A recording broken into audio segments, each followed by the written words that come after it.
आसंता 2 दिन धरी राज्यर केतेक जिले में मध्यम धरणर वर्षा हेबो बोली आंचलिक पाणीपाग विज्ञान केन्द्र पूर्वानुमान करिछि। गुरुवार और शुक्रवार पुरी, गंजाम, गजपति, खोर्धा, जगतसिंहपुर, केन्द्रापड़ा और नयागढ़ में स्वल्परू मध्यम धरणर वर्षा होई पारे बोली पाणीपाग विभाग पक्षरु कुहाଯାଇଛି।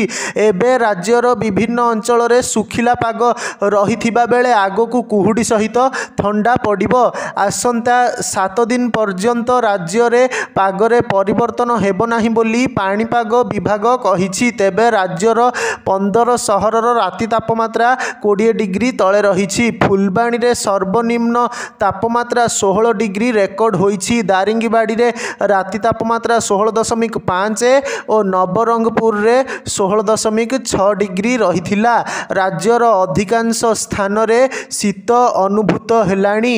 दिन ठारू रातिर तापमात्रा खसिबारे लागिछि।